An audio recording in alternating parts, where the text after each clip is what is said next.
Historia de la Iglesia. Al hablar de la historia en general, podemos expresar dos definiciones: en primer lugar, hechos que ocurrieron en el pasado; en segundo lugar, al estudio, proceso de aprendizaje, respecto de la investigación de lo que ocurrió, sus causas y su significado. La palabra historia viene del griego historeo, que tiene que ver con aprender sobre o de familiarizarse con algo en específico. En sí la historia no puede ser cambiada, aunque se descubra nueva evidencia o nuevos significados de los casos.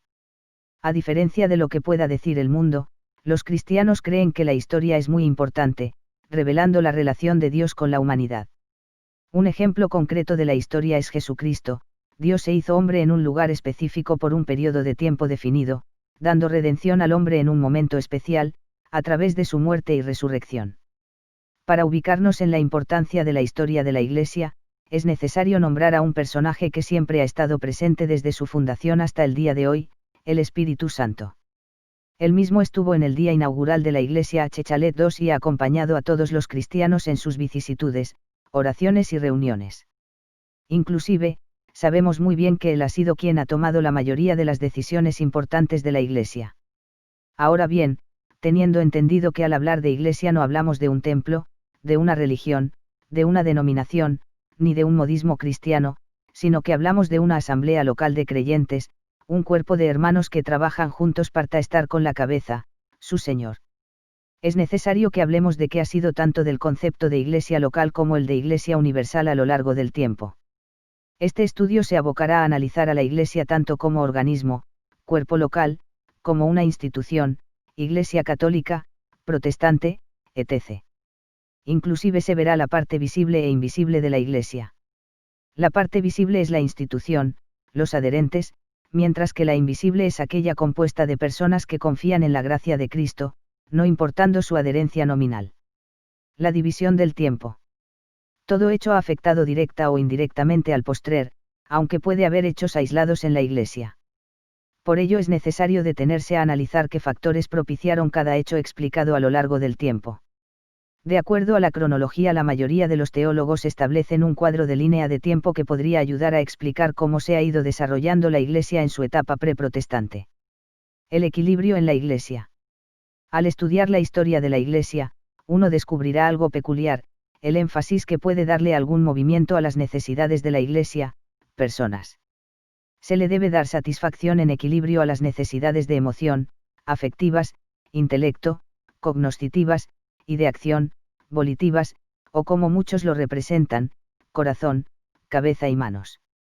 Si hay desequilibrio en estas, se falla finalmente y obliga a la persona a distorsionar su caminar cristiano y junto a él todo su movimiento. Dios desea todo de nosotros, nuestra energía física, así como nuestras capacidades mentales y emocionales. La Iglesia primitiva. Desde los inicios del cristianismo hasta que Constantino les puso fin a las persecuciones. Introducción. La Iglesia comenzó 50 días después de la muerte de Jesucristo, 27 a 33 DC. Jesús había prometido que él edificaría su Iglesia, Mateo 4 y 18, y con la venida del Espíritu Santo en el día de Pentecostés, Hechos 2, 1-4, la Iglesia, la Asamblea de los Apartados, se inició oficialmente. 3.000 personas respondieron al sermón de Pedro ese día y decidieron seguir a Cristo. Los primeros convertidos al cristianismo fueron judíos o prosélitos del judaísmo, y la Iglesia estaba centrada en Jerusalén. Por esta razón, inicialmente el cristianismo fue visto como una secta judía, semejante a los fariseos, saduceos, o esenios. Sin embargo, lo que los apóstoles predicaban era radicalmente diferente de lo que otros grupos judíos estaban enseñando. Jesús era el Mesías judío, el Rey ungido, quien había venido para cumplir la ley, Mateo 5 y 17, e instituir un nuevo pacto basado en su muerte, Marcos 2 y 24. Este mensaje, con su carga de que ellos habían matado a su propio Mesías, enfureció a muchos líderes judíos, y algunos, como Saulo de Tarso, tomaron acciones para acabar con el camino, Hechos 9, 1-2. Es muy adecuado decir que el cristianismo tiene sus raíces en el judaísmo. El Antiguo Testamento proporcionó el fundamento para el Nuevo, y es imposible comprender plenamente el cristianismo, sin un conocimiento básico del Antiguo Testamento, ver los libros de Mateo y Hebreos. El Antiguo Testamento explica la necesidad de un Mesías, contiene la historia del pueblo del Mesías, y predice la llegada del Mesías. En consecuencia, todo el Nuevo Testamento trata la llegada del Mesías y su obra de salvarnos del pecado. En su vida, Jesús cumplió más de 300 profecías específicas, probando que él era aquel de quien el Antiguo Testamento había profetizado. La gentilización y la segunda mitad del siglo I. No mucho después de Pentecostés, las puertas de la Iglesia fueron abiertas a los no judíos. El apóstol Felipe predicó a los samaritanos, Hechos 8, 5, y muchos de ellos creyeron en Cristo. El apóstol Pedro predicó a los gentiles de la casa de Cornelio, Hechos 10, y ellos también, recibieron el Espíritu Santo. El apóstol Pablo, el antes perseguidor de la Iglesia, esparció el Evangelio por todo el mundo greco-romano, llegando tan lejos como a la misma Roma, Hechos 28, 16, y posiblemente todo el camino hasta España. Por el año 70 DC, Jerusalén fue destruido, pero los libros del Nuevo Testamento habían sido completados y estaban circulando entre las iglesias. Durante los siguientes 240 años, los cristianos fueron perseguidos por Roma, algunas veces al azar y otras veces por edictos gubernamentales. Aparte los libros del Nuevo Testamento, los escritos cristianos más antiguos que se conservan son los de los llamados padres apostólicos. Es a través de estas cartas, sermones y tratados que sabemos algo acerca de la vida y enseñanzas de los cristianos de la época. La primera y más importante tarea del cristianismo fue definir su propia naturaleza ante el judaísmo del cual surgió. Como se ve en el Nuevo Testamento, buena parte del contexto en que tuvo lugar esa definición fue la misión a los gentiles. Esta es una historia que conocemos principalmente por el Nuevo Testamento. Allí vemos, especialmente en las cartas de Pablo y en el libro de Hechos, el reflejo de las difíciles decisiones que la Iglesia tuvo que hacer en sus primeras décadas. ¿Sería el cristianismo una nueva secta dentro del judaísmo? ¿Se abriría a los gentiles? ¿Cuánto del judaísmo tendrían que aceptar los gentiles conversos? Tales fueron las preguntas que dominaron la vida de la Iglesia en sus primeras décadas. Las persecuciones. Pronto el cristianismo tuvo sus primeros conflictos con el Estado. Esos conflictos con el Estado produjeron mártires y apologistas. Los primeros sellaron su testimonio con su sangre. En el libro de Hechos, cuando se persigue a los cristianos, quienes lo hacen son generalmente los jefes religiosos entre los judíos.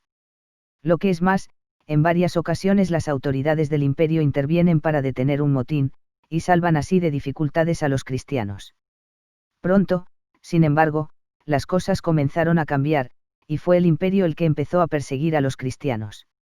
En el siglo I, las peores persecuciones tuvieron lugar bajo Nerón, emperador del 54 al 68, y Domiciano, 81-96. Aunque cruentas, parece que estas persecuciones fueron relativamente locales. En el siglo II la persecución se fue haciendo más general, aunque en términos generales se siguió la política de Trajano, 98-117, de castigar a los cristianos si alguien los delataba, pero no emplear los recursos del Estado para buscarlos. Por ello, la persecución fue esporádica, y dependía en mucho de circunstancias locales. Entre los mártires del siglo II se cuentan Ignacio de Antioquía, de quien tenemos 7 cartas, Policarpo de Esmirna, de cuyo martirio se conserva un relato bastante fidedigno, y los mártires de Lyon y Viena, en la Galia. En el siglo III, aunque con largos intervalos de relativa tranquilidad, la persecución fue arreciando. El emperador Septimio Severo, 193-211, siguió una política sincretista, y decretó la pena de muerte a quien se convirtiera a religiones exclusivistas como el judaísmo o el cristianismo. Bajo él sufrieron el martirio muchos personajes famosos de la Iglesia. Decio, 249-251, ordenó que todos sacrificaran ante los dioses, y que se expidieran certificados al respecto. Los cristianos que se negaran a ello debían ser tratados como criminales. Valeriano, 253-260, siguió una política semejante. Sin embargo, la peor persecución vino bajo Diocleciano, 284-305, y sus sucesores inmediatos. Primero se expulsó a los cristianos de las legiones romanas. Luego se ordenó la destrucción de sus edificios y libros sagrados. Por último, la persecución se hizo general, y se comenzó a practicar contra los cristianos toda clase de torturas y suplicios. A la muerte de Diocleciano, algunos de sus sucesores continuaron la misma política, hasta que dos de ellos, Constantino, 306-337, y Licinio, 307-323, le pusieron fin a la persecución mediante el llamado Edicto de Milán, año 313. Fue dentro de ese contexto que la nueva fe tuvo que determinar su relación con la cultura que le rodeaba, así como con las instituciones políticas y sociales que eran expresión y apoyo de esa cultura. Los apologistas trataron de defender la fe cristiana frente a las acusaciones de que era objeto. Y algunos, como Justino, fueron primero apologistas y a la postre mártires. Fue en ese intento de defender la fe que se produjeron algunas de las primeras obras teológicas del cristianismo. En cierta medida, las persecuciones se basaban en una serie de rumores y opiniones que circulaban en torno a los cristianos. De ellos se decía, por ejemplo, que practicaban varias formas de inmoralidad. Y se decía también que su doctrina carecía de sentido, y que era propia de gente que no pensaba. En respuesta a esto, los apologistas escribieron una serie de obras con el doble propósito de desmentir los falsos rumores en cuanto a las prácticas cristianas, y demostrar que el cristianismo no era una sinrazón. Luego, la tarea principal que los apologistas se impusieron fue aclarar la relación entre la fe cristiana y la antigua cultura grecorromana. Algunos de los apologistas adoptaron hacia esa cultura una actitud francamente hostil. Su defensa del cristianismo consistía principalmente en mostrar que la cultura supuestamente superior del mundo grecorromano no lo era en realidad. El principal apologista que tomó esta postura fue Taciano. Otros adoptaron la postura contraria. En lugar de atacar la cultura pagana, sostuvieron que esa cultura tenía ciertos valores, pero que esos valores le venían del cristianismo, o al menos del judaísmo. Así, un argumento común fue que, puesto que Moisés fue antes de Platón, todo lo bueno que Platón dijo lo aprendió de Moisés. Pero el argumento más poderoso, y el que a la postre hizo fuerte impacto en la teología cristiana, fue el de Justino con respecto al logos, o verbo de Dios. Justino fue el más grande de los apologistas del siglo II, y a la postre selló su propia fe con su sangre, por lo que se le conoce como Justino mártir. Según él, como dice el Evangelio de Juan, el verbo o logos de Dios alumbra a todos los que vienen al mundo, inclusive los que vinieron antes de la encarnación del verbo en Jesús. Por tanto, toda luz que cualquier persona tenga o haya tenido la recibe del mismo verbo que los cristianos conocen en Jesucristo. De ese modo, Justino podía aceptar cualquier cosa de valor que encontrara en la cultura y filosofía paganas, y añadirla a su entendimiento de la fe. A través de los siglos, esta doctrina del logos como fuente de toda verdad, doquiera ésta se encuentre, ha hecho fuerte impacto en la teología cristiana, y en el modo en que algunos cristianos se han relacionado con la cultura circundante. El problema interno. Pero había además otros retos a la fe, lo que la mayoría de los cristianos llamó herejías, es decir, doctrinas que hacían peligrar el centro mismo del mensaje cristiano. El crecimiento de la Iglesia trajo a su seno personas con toda clase de trasfondo religioso, y esto a su vez dio lugar a diversas interpretaciones del cristianismo. Aunque en la Iglesia había existido siempre cierta diversidad teológica, pronto se vio que algunas de esas interpretaciones tergiversaban la fe de tal modo que parecían amenazar el centro mismo del mensaje cristiano. A esas doctrinas se les dio el nombre de herejías. La principal de esas herejías fue el gnosticismo. Este era todo un conglomerado de ideas y escuelas que diferían en muchos puntos, pero que tenían otros elementos comunes. Entre esos elementos comunes se contaban, primero, una actitud negativa hacia el mundo material, de modo que la salvación consistía en escapar de la materia. Segundo, la idea de que esa salvación se lograba mediante un conocimiento o gnosis especial, mediante el cual el creyente podía escapar de este mundo y ascender al espiritual. Es por razón de esa gnosis que se le llama gnosticismo. No todos los gnósticos eran cristianos. Pero entre los cristianos el gnosticismo amenazaba la fe en varios puntos fundamentales, negaba la creación, que dice que este mundo es la buena obra de Dios, negaba la encarnación, que dice que Dios mismo se hizo carne física, esta doctrina, que Jesús no tenía cuerpo verdadero como el nuestro, es lo que se llama docetismo, y negaba la resurrección final, que dice que en la vida eterna tendremos cuerpos. La otra, herejía, que le presentó un grave reto al cristianismo fue la doctrina de Marción. Al igual que los gnósticos, Marción negaba que un Dios bueno pudiera haber hecho este mundo material. Por ello decía que el Dios del Antiguo Testamento no era el Padre de Jesús, sino un ser inferior. Decía además que mientras Jehová es vengativo y cruel, el verdadero y supremo Dios es amante y perdonador. A diferencia de los gnósticos, que no fundaron iglesias, Marción fundó una iglesia marcionita. Además, puesto que rechazaba el Antiguo Testamento, hizo una lista de libros que él consideraba inspirados. Aunque difería mucho de nuestro Nuevo Testamento actual, esta fue la primera lista de libros del Nuevo Testamento. Fue principalmente en respuesta a esas herejías que surgieron el canon, o lista de libros, del Nuevo Testamento, el credo llamado, de los apóstoles, y la doctrina de la sucesión apostólica. Aunque desde antes la Iglesia había utilizado los Evangelios y las cartas de Pablo, lo que le llevó definitivamente a insistir en que ciertos libros cristianos eran escritura y otros no, fue el reto de las herejías. Frente a los herejes que proponían sus propias escrituras, o sus propias listas de libros, la Iglesia empezó a determinar cuáles libros eran parte de las escrituras cristianas, y cuáles no. Al mismo tiempo y por las mismas causas, apareció en Roma el llamado, símbolo romano. Este era una confesión de fe que después evolucionó hasta formar lo que hoy llamamos, credo de los apóstoles. Está claro que el propósito de ese credo es rechazar las doctrinas de los gnósticos y de Marción. Por último, la Iglesia respondió señalando a las líneas ininterrumpidas de líderes en las principales iglesias, líneas que se remontaban hasta los apóstoles mismos. Este es el origen de la sucesión apostólica, cuyo sentido original no era exactamente el mismo que se le dio después. Todos estos elementos produjeron una iglesia más organizada, y con doctrinas y prácticas más definidas. Esto es lo que algunos historiadores llaman, la Iglesia Católica Antigua, aunque nosotros la llamaremos, la Iglesia Primitiva Postapostólica. Los padres apostólicos de la Iglesia. Tras los apologistas vinieron los primeros grandes maestros de la fe, personas tales como Ireneo, Tertuliano, Clemente de Alejandría, Orígenes y Cipriano. Estos escribieron obras cuyo impacto se deja ver todavía.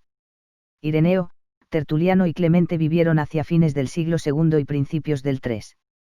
Ireneo era oriundo de Esmirna, en Asia Menor, pero la mayor parte de su vida la pasó en Lyon, en lo que hoy es Francia. Era pastor, y consideraba que su tarea como teólogo consistía en fortalecer a su grey, sobre todo contra las herejías. Su teología no pretende ser original, sino que trata de afirmar lo que él aprendió de sus maestros. Precisamente por eso hay hoy un nuevo interés en él, pues sus escritos nos ayudan a conocer la más antigua teología cristiana. Tertuliano vivió en Cartago, en el norte de África. Sus inclinaciones eran principalmente legales. Escribió en defensa de la fe contra los paganos, y también contra varias herejías. Fue quien primero empleó la fórmula, una substancia, tres personas, para referirse a la Trinidad, y también quien primero habló de la encarnación en términos de, una persona, dos substancias. Clemente de Alejandría siguió las líneas trazadas por Justino, buscando conexiones entre la fe y la filosofía griega. En esto le siguió Orígenes, a principios del siglo III. Orígenes fue un escritor prolífico, dado a las especulaciones filosóficas. Aunque después de su muerte muchas de sus doctrinas más extremas fueron rechazadas y condenadas por la Iglesia, por largo tiempo la inmensa mayoría de los teólogos de habla griega fueron de un modo u otro sus seguidores. Cipriano era obispo de Cartago, donde antes había vivido Tertuliano, cuando estalló la persecución de Decio, año 249. Cipriano huyó y se escondió, con el propósito de poder continuar dirigiendo la vida de la Iglesia desde su escondite. Cuando pasó la persecución algunos le echaron en cara el haber huido. Después murió como mártir en otra persecución, 258.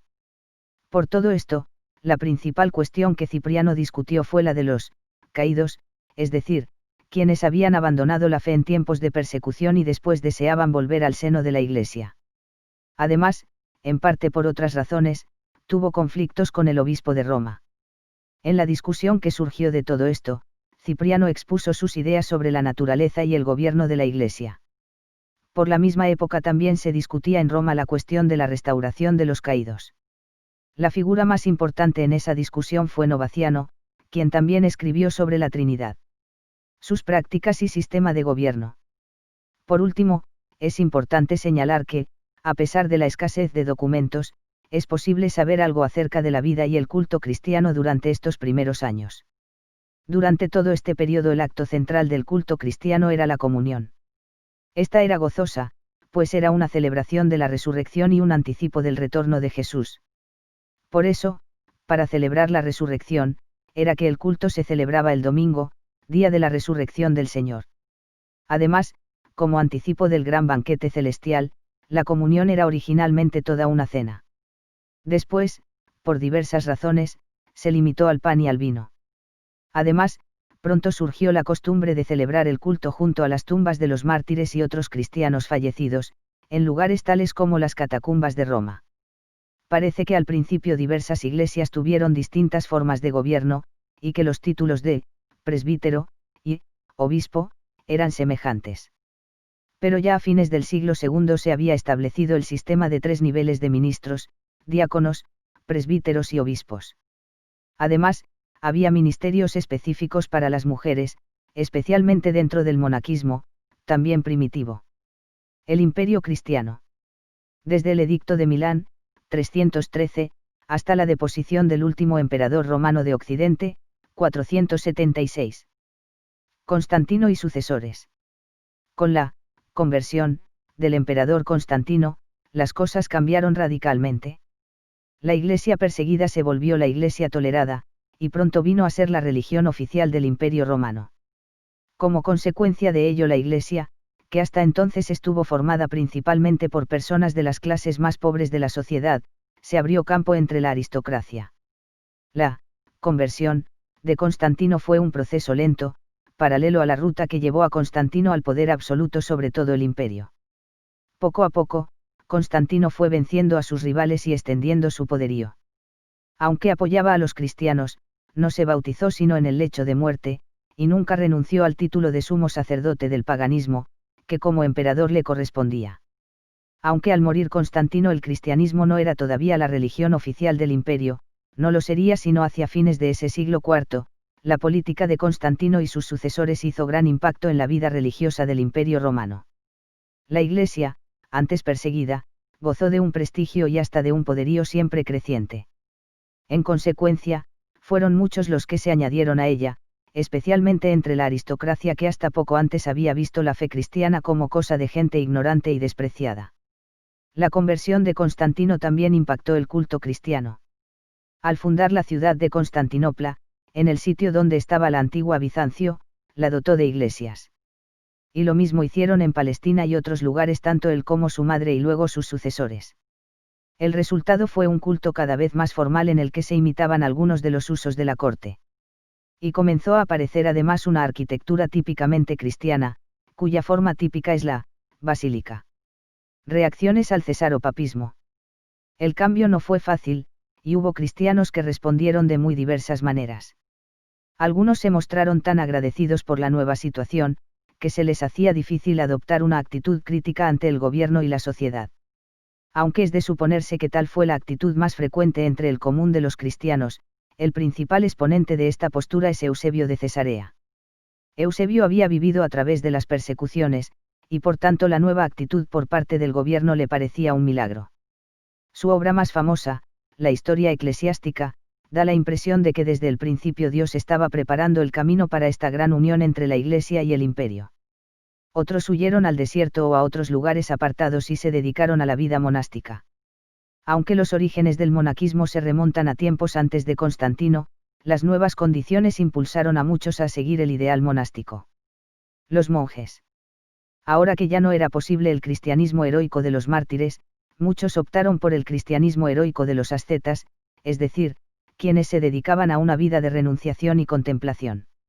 Los lugares favoritos de los primeros monjes eran el desierto de Egipto y otros lugares semejantes. En Egipto vivieron Pablo y Antonio, 2 ermitaños a quienes distintos autores antiguos conceden el honor de haber fundado el monaquismo. Aunque al principio los monjes vivían solos, la palabra monje quiere decir solitario, pronto comenzaron a agruparse para compartir recursos y enseñanzas. Por fin surgió un nuevo tipo de monaquismo.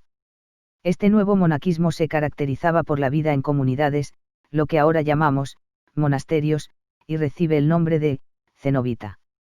Se dice que su fundador fue Pacomio. Y, aunque haya habido otras comunidades antes de las pacomianas, lo cierto es que Pacomio fue el gran organizador del monaquismo cenobítico en Egipto.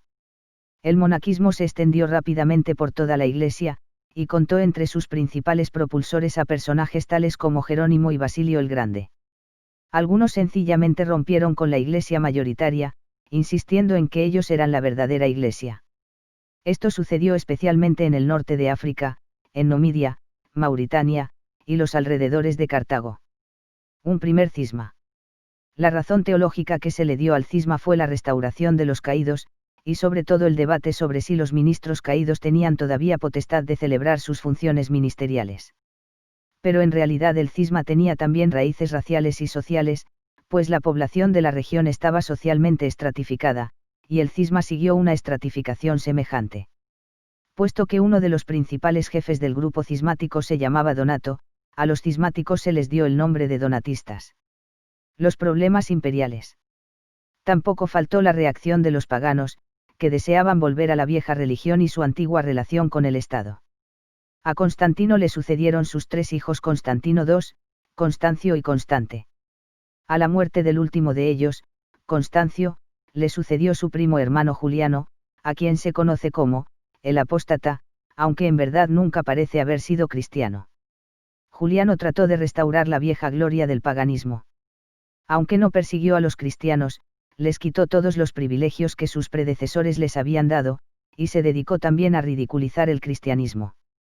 Al mismo tiempo, trató de reorganizar el paganismo siguiendo el modelo de la Iglesia cristiana. Pero su gestión no tuvo gran éxito, y a su muerte sus reformas fueron abandonadas. Los más destacados líderes del cristianismo adoptaron una postura intermedia, siguieron viviendo en las ciudades y participando de la vida de la sociedad, pero con un espíritu crítico.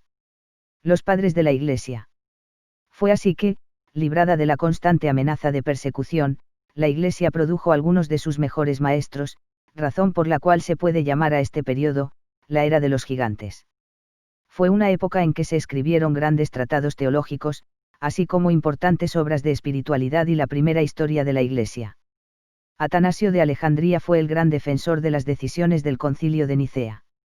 Por ello chocó con las autoridades imperiales que trataban de deshacer lo hecho en el Concilio de Nicea, año 325, y las vicisitudes políticas de la época le obligaron a repetidos exilios.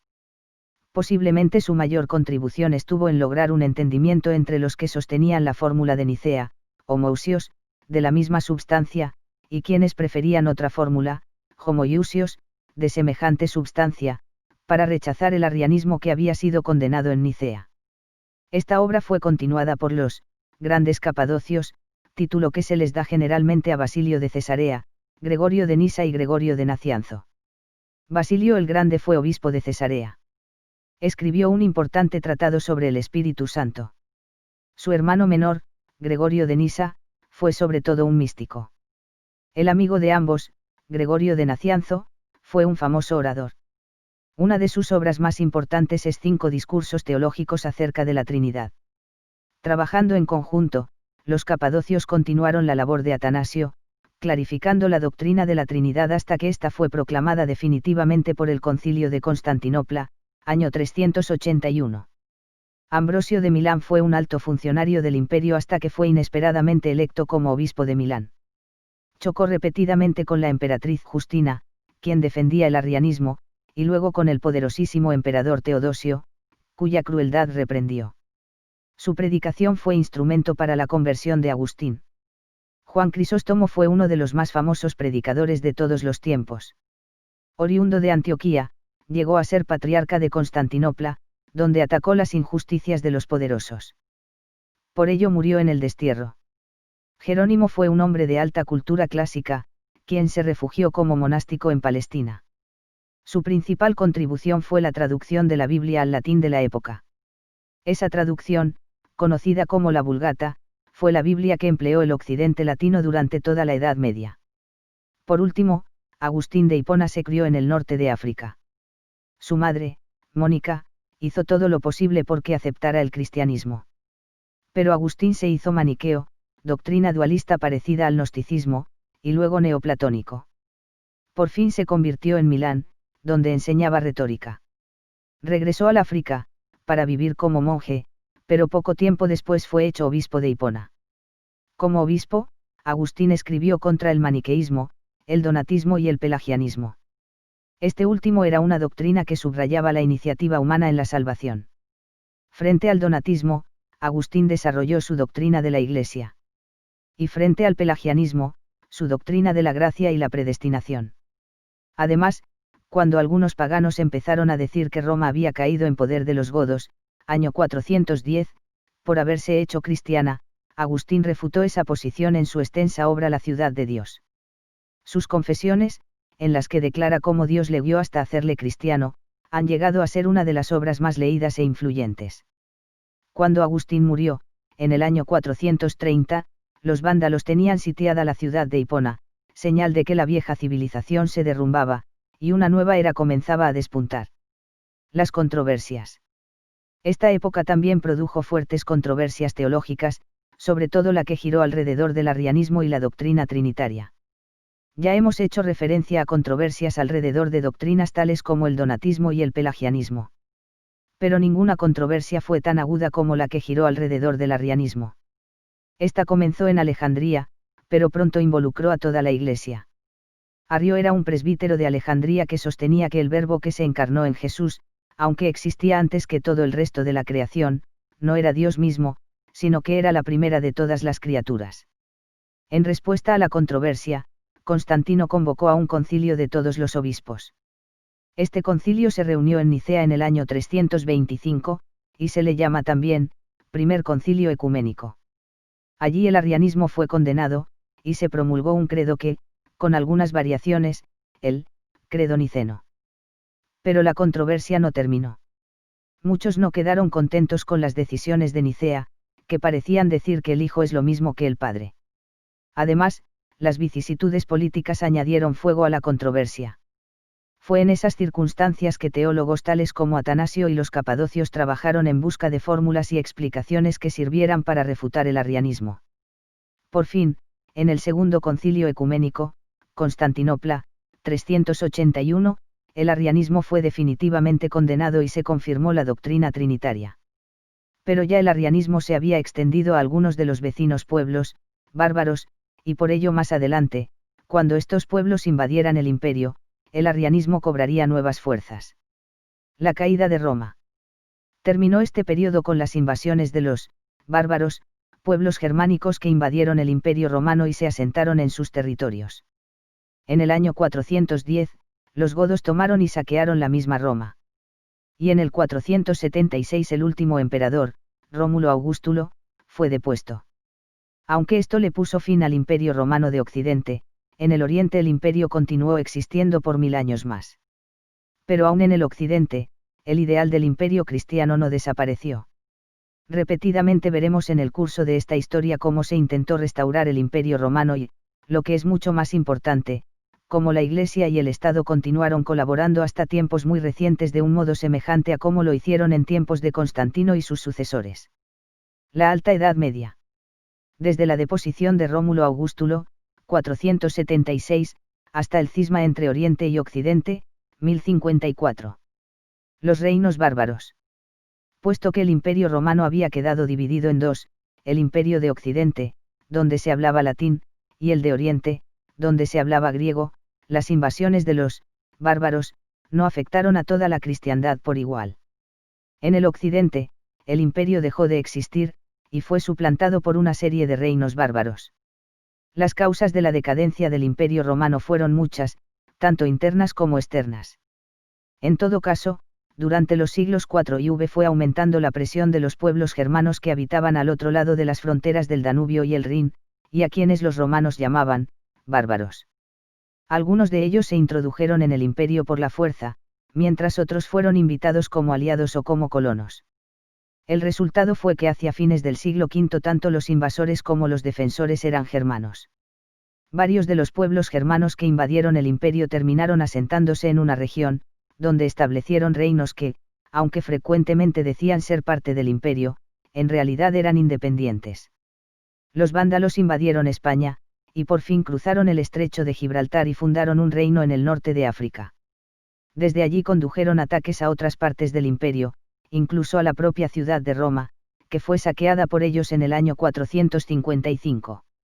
Los vándalos eran arrianos, y persiguieron a los cristianos ortodoxos. Su reino desapareció cuando los bizantinos, el Imperio Romano de Oriente, con capital en Constantinopla, conquistaron la región en el año 533. El principal pueblo germano que se asentó en España fue el de los visigodos, quienes establecieron su capital en Toledo. Estos eran arrianos, y algunos de sus reyes persiguieron a los ortodoxos. Pero en el 589 el rey Recaredo se hizo ortodoxo. El más importante teólogo de este reino fue Isidoro de Sevilla, contemporáneo de Recaredo. El reino visigodo desapareció cuando los moros invadieron España y derrotaron a Rodrigo, el último rey godo. En la Galia se establecieron, entre otros, los francos, en cuyo honor la región se llama hoy, Francia. Al llegar a la región, los francos eran paganos.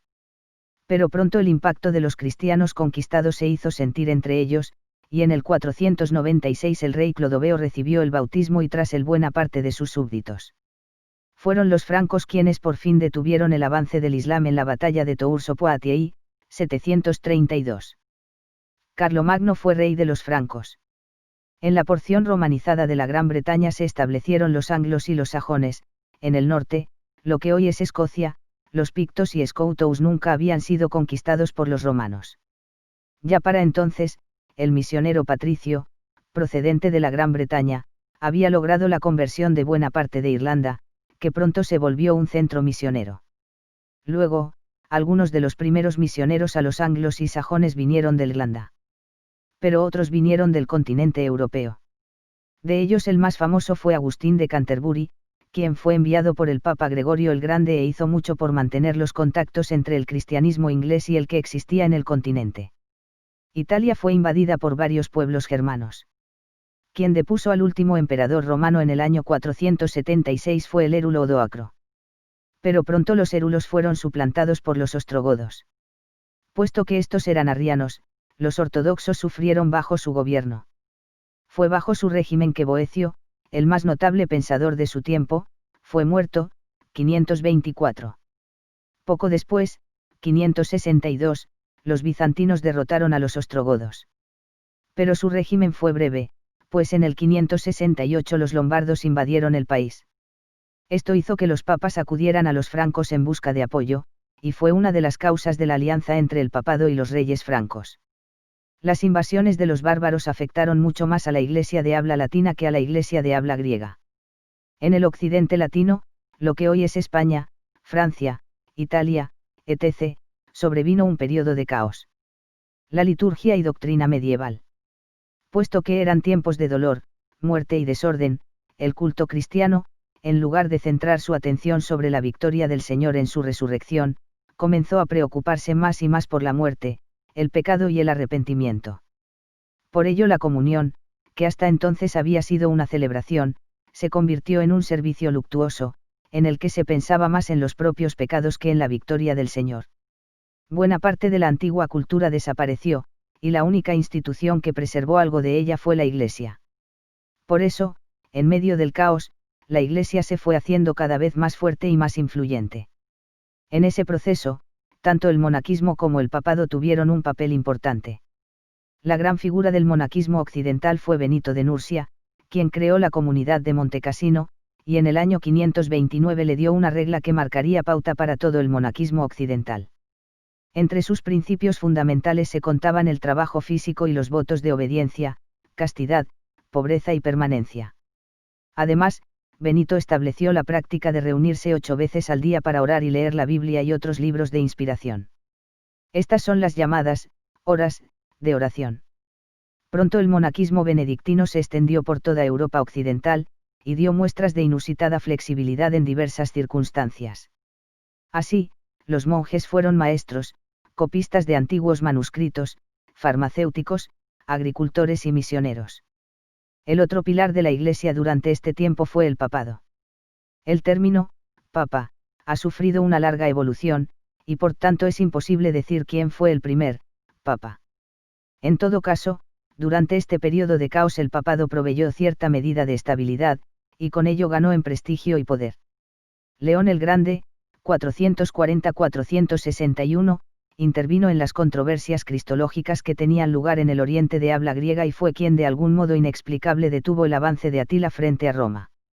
Gregorio el Grande, 590-604, se destacó por sus habilidades administrativas. Además de ocuparse de la salud y alimentación de la población de Roma, intervino en España apoyando a Recaredo en su intento de convertir el país a la ortodoxia. Fue él quien envió a Agustín a Inglaterra y quien se ocupó de la difusión del monaquismo benedictino. Además, escribió profusamente y fue principalmente a través de sus escritos que buena parte de la Edad Media leyó e interpretó la teología de Agustín de Hipona. Pero, puesto que Gregorio pertenecía a una edad oscura y supersticiosa, mucho de lo que le transmitió a la posteridad fueron leyendas que sus lectores tomaron por verídicas. Los sucesores de Gregorio tuvieron conflictos tanto con los lombardos como con los emperadores cristianos de Bizancio, y por ello se fueron acercando cada vez más a los francos. Por fin, en el año 800, el Papa León III coronó a Carlomagno, rey de los francos, como emperador. De este modo, al menos en teoría, quedaba restaurado el viejo imperio romano de Occidente. Pero ahora surgía por acción del papado. Pronto, sin embargo, el papado volvió a caer en franca decadencia. El breve renacimiento carolingio había pasado, y el papado se volvió juguete de las ambiciones de poderosas familias romanas. Varios papas murieron asesinados, quizá por quienes les sucedieron. A veces hubo más de un presunto papa. Hasta un niño de 15 años llegó a ocupar el papado. No fue sino hacia fines de este periodo, alrededor de la persona de Hildebrando, quien como papa tomó el nombre de Gregorio VII, que el papado volvió a hacerse campeón del movimiento reformador. La Iglesia de Oriente. Mientras tanto, en el Oriente, el Imperio Romano, ahora también llamado Imperio Bizantino, continuó su existencia por 1000 años más. Allí, el Estado era más poderoso que la Iglesia, a la que frecuentemente impuso su voluntad. También tuvieron lugar allí importantes controversias teológicas que ayudaron a clarificar la doctrina cristológica. Mientras el Occidente quedaba sumido en el caos tras las invasiones, en el Oriente continuaron las letras y las ciencias de la antigüedad. Por ello también surgieron allí varias controversias, especialmente en torno a la cristología y más tarde en torno a las imágenes. Las controversias cristológicas trataban sobre la cuestión de cómo Jesucristo, sin dejar de ser uno, es a la vez divino y humano. Ya en el Concilio de Constantinopla, segundo concilio ecuménico, año 381, se había rechazado la explicación que daba Apolinario, según la cual en Jesús el Verbo divino ocupaba el lugar de la razón humana. Ahora, 4 concilios más discutieron la cuestión cristológica. El tercer concilio ecuménico tuvo lugar en Efeso en el año 431. Allí se condenó la posición de Nestorio, que en Cristo hay 2 naturalezas y 2 personas, una humana y otra divina.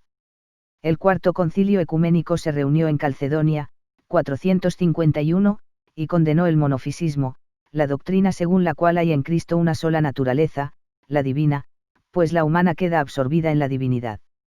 El concilio declaró que en Cristo hay 2 naturalezas unidas en una sola persona. Esta es la doctrina de la mayoría de las iglesias hasta el día de hoy. El quinto concilio ecuménico, 2 Constantinopla, 553, condenó los escritos de 3 autores que algunos consideraban, nestorianos, los llamados, 3 capítulos. El sexto, 3 Constantinopla, 680-681, condenó el monotelismo, doctrina según la cual hay en Cristo una sola voluntad. Una de las razones por las que hubo todas estas controversias, y tantos intentos de lograr una fórmula que todos pudieran aceptar, fue la repetida intervención de los emperadores, quienes deseaban que todos los cristianos concordaran en cuestiones doctrinales, para que así apoyaran sus políticas, no solo en materia religiosa, sino también en otras cuestiones. La última gran controversia doctrinal de este periodo tuvo que ver con la cuestión de las imágenes. Varios emperadores promulgaron edictos contra su uso, pero muchos entre el pueblo, y especialmente los monjes, insistían en ellas.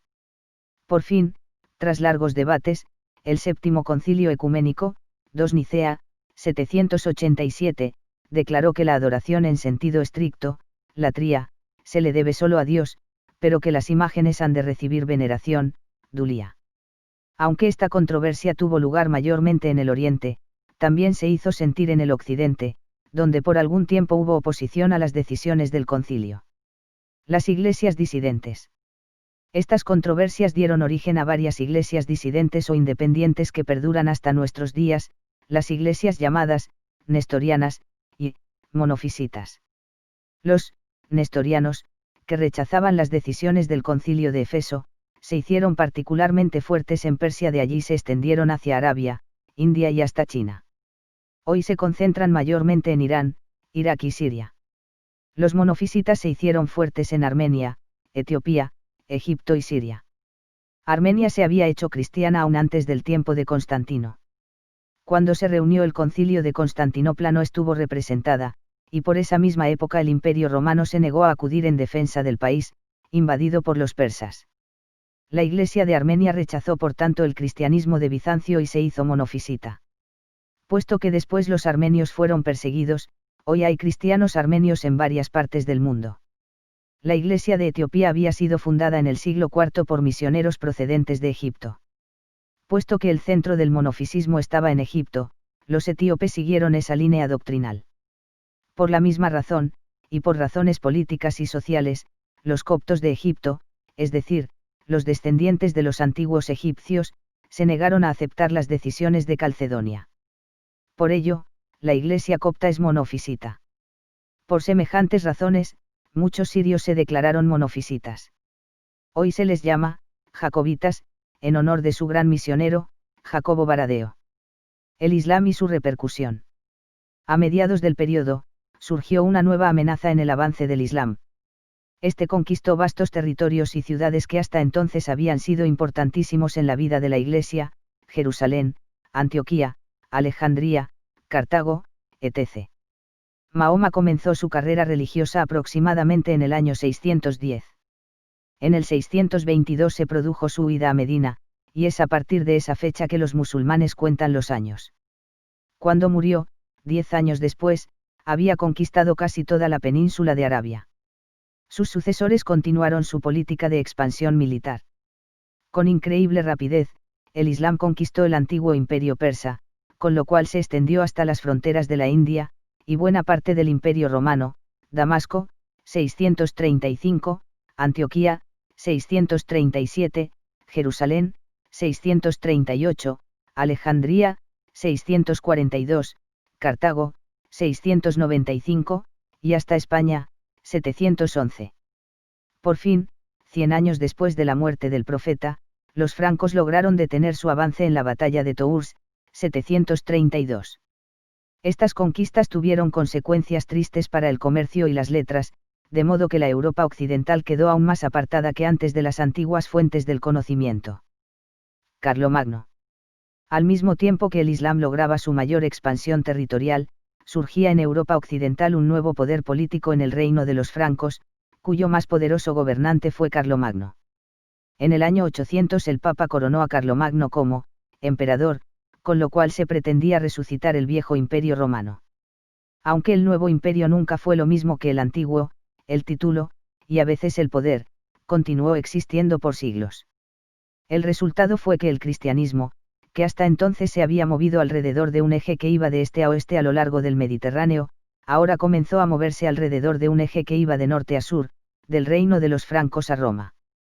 Sin embargo, mientras en el occidente la Iglesia parecía tener más poder, lo cierto es que se le hacía difícil luchar contra el caos reinante, y que en buena medida las luchas dentro de la misma Iglesia contribuían al caos. La medida de orden que se logró tomó la forma del feudalismo, en el que cada señor feudal seguía sus propias políticas, guerreando cuando le parecía y a veces hasta dedicándose al bandidaje. Era en el Oriente donde se conservaba cierta medida de orden, así como de las letras y los conocimientos de la antigüedad. Carlomagno y sus sucesores inmediatos trajeron cierta medida de orden y de bienestar a los territorios que gobernaban. Hubo cierto despertar en los estudios y en la vida monástica. A consecuencia de ello, hubo también una nueva actividad teológica que se manifestó en una serie de controversias sobre temas tales como la predestinación, la perpetua virginidad de María, la naturaleza del alma, la presencia de Cristo en la comunión, etc. Pero este renacimiento carolingio duró poco. En parte debido a las conquistas musulmanas, la economía europea se cerró sobre sí misma. El comercio decayó. El dinero prácticamente desapareció. La única fuente y expresión de riqueza era la tierra. De allí surgió el sistema feudal, en el que en lugar de grandes estados la tierra se dividió entre señores, que la recibían de otros, y a su vez se la daban a otros. Cada señor les debía pleitesía a varios otros, y la guerra entre pequeños señores se volvió endémica. El cisma de Oriente. Constantinopla, la vieja capital del Imperio bizantino, quedaba cada vez más reducida en su influencia. Probablemente el más alto logro del cristianismo bizantino fue la conversión de Rusia, alrededor del año 950. Debido a las invasiones de los musulmanes, el Imperio bizantino había perdido todos sus territorios en África, y casi todos los que tenía en Asia. Por ello sus misioneros y diplomáticos se dirigieron hacia el norte y el nordeste, es decir, hacia Europa central y hacia Rusia. Aunque los bizantinos trataron de hacer valer su hegemonía en Europa central, en casi todos los casos esos países, al hacerse cristianos, optaron por unirse a la Iglesia de Roma más bien que a la de Constantinopla. Las principales excepciones fueron Bulgaria y Rusia. La conversión de Bulgaria tuvo lugar a fines del siglo IX. La de Rusia giró en torno a la reina Olga, que se hizo cristiana en el 950, y a su hijo Vladimir, que siguió los pasos de su madre.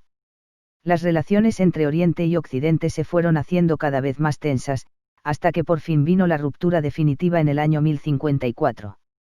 Gracias al apoyo de los francos, el papado no necesitaba ya del Imperio bizantino, que en todo caso había perdido mucho de su poder.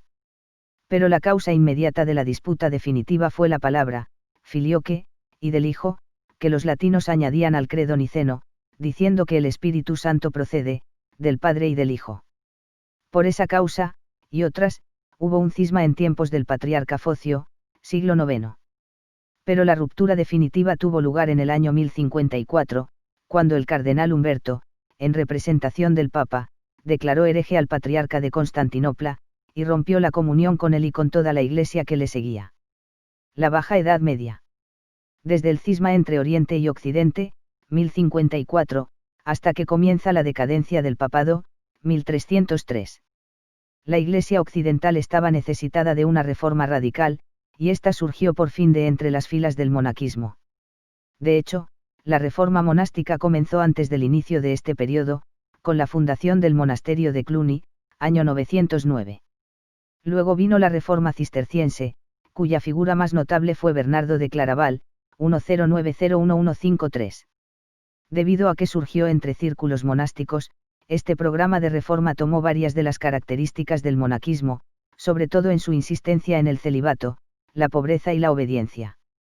Para algunos de estos reformadores, el ideal era hacer de toda la Iglesia, o al menos de su jerarquía, una vasta comunidad al estilo del monasterio. Pronto los elementos monásticos que abogaban por una reforma llegaron a ocupar el papado, con lo cual apareció toda una serie de papas reformadores. Quien inició esta reforma fue León IX, 1049-1054.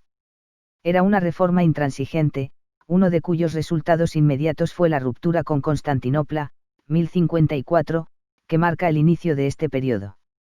Tras una serie de papas, en su mayoría reformadores, el movimiento reformador llegó a su cumbre en el papado de Gregorio VII, 1073-1085.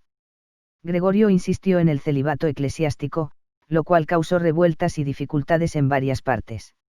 Además, condenó la simonía, la práctica de comprar y vender cargos eclesiásticos. Esto empero llevó a conflictos entre las autoridades seculares y las eclesiásticas, y sobre todo entre papas y emperadores. El más grande de estos conflictos fue el que surgió entre Gregorio VII y el emperador Enrique IV en torno a la cuestión de las investiduras, es decir, quién tenía derecho a nombrar e instalar a los obispos y otros jerarcas eclesiásticos.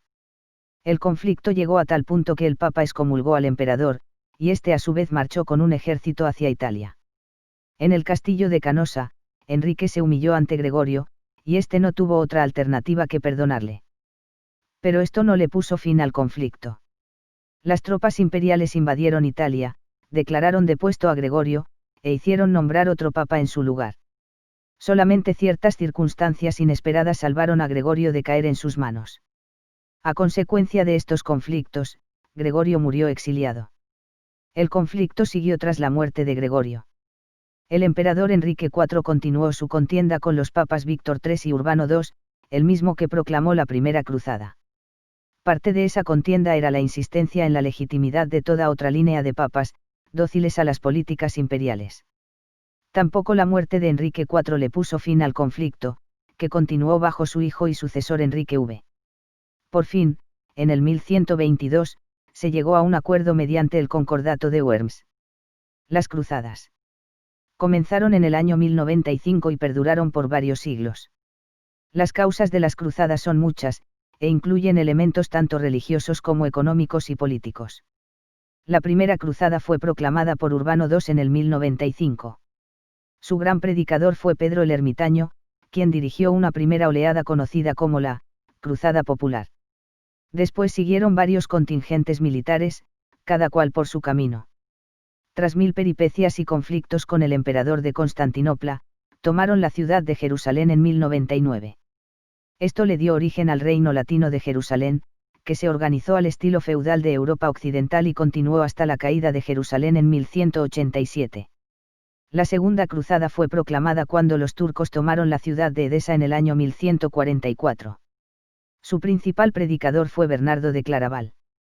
Sus logros militares fueron prácticamente nulos. La Tercera Cruzada surgió a raíz de la noticia de la caída de Jerusalén, 1187. Sus principales líderes fueron el emperador Federico I Barbarroja, el rey Felipe II Augusto, de Francia, y el rey Ricardo Corazón de León, de Inglaterra. En lo militar, solo logró la conquista de la fortaleza de Acre. Pero Ricardo sí logró llegar a un acuerdo con el sultán Saladino que permitía el peregrinaje a Jerusalén. La Cuarta Cruzada fue un desastre. En lugar de atacar a los musulmanes, tomó y saqueó la ciudad de Constantinopla, y estableció en ella el Imperio Latino de Constantinopla, 1204-1261.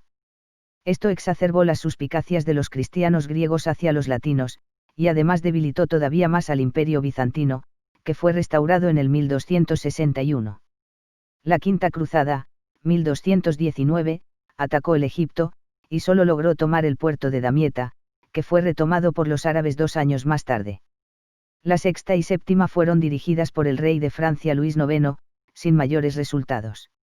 Una de las consecuencias de las cruzadas fue el surgimiento de las órdenes monásticas militares. Además, las cruzadas influyeron sobre la devoción de la época, y sobre el comercio y la vida intelectual. Y fue también la época en que tuvo lugar buena parte de la Reconquista española, el proceso de desalojar a los moros de la península. Los musulmanes habían ocupado buena parte de la península a partir del 711. Córdoba llegó a ser la sede de un califato, y dominó buena parte del norte de África, así como la península ibérica. Pero en los siglos XI-XIII los reinos cristianos del norte aumentaron su poderío. A pesar de invasiones procedentes del norte de África, primero los almorávides y luego los almohades, los reinos del norte fueron creciendo. Al terminar el siglo XIII, solamente les quedaba a los moros el reino de Granada, que continuaría existiendo hasta 1492. Puesto que España fue uno de los pocos lugares en los que el cristianismo occidental trató directamente con los conocimientos de los musulmanes, le correspondió un papel importante en el gran despertar teológico que tuvo lugar en el siglo XIII. En parte como resultado de las cruzadas, hubo un gran auge en el comercio, y a consecuencia de ello un aumento en la población de las ciudades, que eran por naturaleza centros de comercio. El dinero, que prácticamente había desaparecido durante la Baja Edad Media, comenzó a circular de nuevo. Con ello apareció una nueva clase, los burgueses, es decir, citadinos, que vivían del comercio y más tarde de la industria. Las órdenes mendicantes. Como respuesta a los nuevos tiempos, surgieron varias nuevas órdenes monásticas, las más importantes de ellas fueron los franciscanos y los dominicos. Estos produjeron un nuevo despertar en el trabajo misionero. El precursor de las órdenes mendicantes fue Pedro Baldo, fundador de los valdenses, quien fue rechazado y condenado por las autoridades eclesiásticas. Francisco de Asís, hijo de un comerciante que representaba a la nueva burguesía, se rebeló contra el nuevo orden declarando que se había casado con la señora Pobreza. Reunió a su derredor un número de seguidores, y fundó también una rama femenina de su orden, las clarisas. Pronto hubo miles de franciscanos en toda Europa. Domingo de Guzmán fundó la Orden de los Dominicos, su orden de predicadores. Aunque la pobreza era también parte de su fundamento, Esta orden difería de los franciscanos en cuanto desde el principio se dedicó al estudio como medio de refutar a los herejes, especialmente, en los orígenes de la orden, a los albigenses del sur de Francia. Ambas órdenes crecieron rápidamente. Pronto hubo misioneros dominicos entre judíos y musulmanes, y los franciscanos llegaron hasta Etiopía, India y China. Pero los franciscanos tuvieron que pasar por una serie de divisiones y debates en torno a la cuestión de si la pobreza absoluta que Francisco había abrazado y promulgado era necesaria o no. La escolástica y las universidades. Se introdujeron en las universidades, donde llegaron a ser los principales exponentes de la teología de la época, la teología llamada escolástica. Recibe ese nombre porque fue una teología que se desarrolló mayormente en las escuelas, y a la postre en las universidades. Entre sus precursores se cuentan Anselmo de Canterbury, Pedro Abelardo, los Victorinous, y Pedro Lombardo. La escolástica se caracterizó por un método, que consistía en contraponer autoridades al parecer opuestas, y luego resolver las dificultades que esa aparente oposición causaba. Y se caracterizó también porque tuvo lugar primordialmente en las universidades, nuevos gremios de estudio que aparecieron en las ciudades precisamente en esta época. Esta teología tuvo sus máximos exponentes en Buenaventura, franciscano, y Tomás de Aquino, dominico. Bien pronto los dominicos y franciscanos se instalaron en las universidades, donde se distinguieron por su dedicación y erudición. Arquitectura. El crecimiento de las ciudades dio lugar además a las grandes catedrales. El estilo llamado románico, que hasta entonces había dominado la arquitectura de la Edad Media, le cedió el lugar al gótico. La arquitectura románica, resultado de la evolución de las antiguas basílicas, era sólida y pesada. Las paredes se sostenían con grandes contrafuertes, y los techos tenían forma de bóveda de canón, en decir, de medio cilindro. Por lo pesado y grueso de las paredes, la luz era escasa. En contraste, la arquitectura gótica trataba de hacer aparecer la piedra cada vez más ligera. Los arcos tenían forma ojival, es decir, como el de un ojo, y en lugar de paredes se sostenían sobre columnas. Esto dejaba lugar para amplios ventanales, y por tanto la arquitectura gótica era más luminosa que la románica. Su propósito era apuntar hacia el cielo, hasta tal punto, que hubo catedrales que se desplomaron por tratar de ser demasiado verticales. Crisis papal. Fue en esta época que el papado llegó al máximo de su prestigio y poderío, en la persona de Inocencio III, 1198-1216. Pero ya para el fin de este periodo, en el año 1303, se veía claramente que el papado estaba en decadencia. El desorden y hasta cisma en que el papado había caído a raíz de sus conflictos con el imperio no cesaron sino cuando fue elegido Papa Inocencio III, 1198-1216. El imperio se encontraba entonces desorganizado, y el Papa pudo desarrollar toda una política internacional que pronto le hizo la persona más poderosa de toda Europa. En el propio imperio, Inocencio jugó un papel importante en la decisión de quién sería el nuevo emperador. Intervino además en Francia, Inglaterra, España, y hasta en lugares tan lejanos como Islandia, Bulgaria y Armenia. Fue también durante su pontificado que la Cuarta Cruzada tomó a Constantinopla y así, al menos en teoría, la iglesia de esa ciudad quedó supeditada a la de Roma. Además, Inocencio III convocó el Cuarto Concilio Laterano, 1215, que promulgó la doctrina de la transubstanciación y que trató de dictaminar sobre varias otras cuestiones, la confesión, los judíos, los musulmanes, los valdenses, la Inquisición, etc. Los sucesores inmediatos de Inocencio gozaron todavía de algo de su prestigio. Pero ya en tiempos de Bonifacio VIII, 1294-1303, se vio claramente que el papado, que seguía proclamando su poder en términos altisonantes, estaba de nuevo en decadencia. El fin de la Edad Media. Desde las primeras señales de decadencia del papado, 1303, hasta la caída de Constantinopla, 1453. La burguesía pujante se hizo aliada de la monarquía en cada país, y con ello se le puso fin al feudalismo y comenzaron a formarse las naciones modernas. Pero el nacionalismo mismo pronto vino a ser un obstáculo a la unidad de la Iglesia. Durante buena parte de este periodo, Francia e Inglaterra estuvieron en guerra, la llamada Guerra de los 100 años, y a esa guerra se sumó casi todo el resto de Europa. Fue además la época de la peste, que diezmó la población del continente y produjo grandes descalabros demográficos y económicos. Esta fue la época de la gran epidemia de peste bubónica, que apareció en Europa en 1347, y repetidamente diezmó la población. Esto causó descalabros económicos y políticos. Puesto que a menudo se les culpaba por la peste, los judíos sufrieron repetidas persecuciones. Lo mismo las sucedió a muchas mujeres, a quienes se acusó de brujería. La religión se tornó cada vez más tétrica, orientada casi exclusivamente hacia la muerte y la vida futura. Francia e Inglaterra abrieron el camino en esta dirección, pero pronto otras naciones le siguieron. El nacionalismo, al mismo tiempo que le puso fin al feudalismo, también marcó el fin del sueño de un solo pueblo bajo un emperador y un papa. Las gentes empezaron a pensar de sí mismas como ciudadanas de un reino o de una nación. En consecuencia, la idea de que el papado era una institución transnacional fue desapareciendo, y pronto hubo monarcas que trataron de usar el papado para adelantar sus propios propósitos políticos. Puesto que era la época de la Guerra de los 100 años entre Francia e Inglaterra, y durante buena parte de este periodo el papado estuvo bajo la sombra de Francia y sirvió a los intereses franceses, esto creó un fuerte sentimiento antipapal en Inglaterra y sus aliados. Al fin de la guerra, casi todas las posesiones inglesas en el continente europeo habían pasado a manos francesas. La decadencia del papado fue clara y abismal. Primero quedó bajo la sombra y el dominio de Francia, hasta tal punto que la sede papal se trasladó de Roma a Aviñón, en las fronteras mismas de Francia, 1309-1377. Aunque la Guerra de los 100 años no estalló sino en el 1337, desde mucho antes existían tensiones y hasta acciones bélicas entre Francia e Inglaterra. El Papa Bonifacio VIII, 1294-1303, quien estaba convencido de la autoridad del Papa por encima de las autoridades seculares, trató de intervenir entre los monarcas de esos dos países, con el resultado de que se ganó la enemistad de ambos.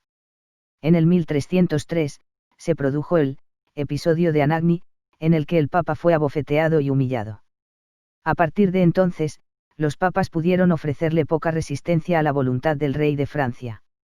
En el 1309, el papado se trasladó a la ciudad de Aviñón, donde gozaba de la protección de Francia contra la anarquía que reinaba en Roma, pero donde los papas se volvieron instrumentos de la corona francesa. Este periodo del papado en Aviñón ha sido llamado la cautividad babilónica de la Iglesia. Uno de sus episodios más tristes fue el juicio de los templarios, miembros de una orden monástica militar a quienes se acusó y castigó injustamente. Además, el papado desarrolló todo un sistema de recolección de fondos, y ese sistema a su vez hizo aumentar la corrupción dentro de la Iglesia. Fue la mística Catalina de Siena quien se dedicó a abogar por el retorno del papado a Roma. Por fin este tuvo lugar en el 1377. Luego vino el Gran Cisma de Occidente, en el que hubo al mismo tiempo dos papas, y hasta tres, que se disputaban el trono de San Pedro, 1378-1423. Los papas de Aviñón habían nombrado gran número de cardenales franceses. Cuando estos estuvieron descontentos con el rumbo que tomaba el papa en Roma, sencillamente declararon que su elección no era válida, y eligieron otro más de su agrado. Así sucedió que hubo dos papas al mismo tiempo, uno en Roma y otro en Aviñón. Puesto que, al morir estos, otros tomaron sus lugares, lo que resultó fue dos líneas paralelas de papas, cada una declarando que la otra era ilegítima. Esto es el llamado Gran Cisma de Occidente, 1378-1423. El impacto del cisma fue enorme. Toda Europa se dividió entre los papas rivales. Puesto que era la época de la Guerra de los 100 años, esa división vino a reforzar las rivalidades creadas por la guerra. Para defender su posición, cada papa tuvo que aumentar sus ingresos, lo cual produjo aún mayor corrupción en la Iglesia. Para resolver la cuestión surgió el movimiento conciliar, que esperaba que un concilio de toda la Iglesia pudiera decidir quién era el verdadero papa. A la postre, el movimiento conciliar logró ponerle fin al cisma, y todos llegaron a concordar en un solo papa. Pero entonces el concilio mismo se dividió, de modo que había un papa, pero dos concilios. El concilio de Pisa, 1409, trató de reformar la Iglesia. Para resolver el cisma, declaró depuestos a los dos papas existentes, y nombró a otro. Pero, puesto que los otros dos papas se negaron a reconocer las acciones del concilio, el resultado fue que hubo tres papas en lugar de dos. El concilio de Constanza, 1414-1418, continuó la labor reformadora. Logró la abdicación de dos de los papas. A la muerte del tercero, se nombró su sucesor sin mayores dificultades. El gran cisma había terminado. El plan era que hubiera concilios periódicos, para asegurarse de continuar la labor reformadora. Pero el concilio de Basilea, 1431-1449, se dividió cuando algunos de sus miembros se trasladaron, primero a Ferrara y luego a Florencia.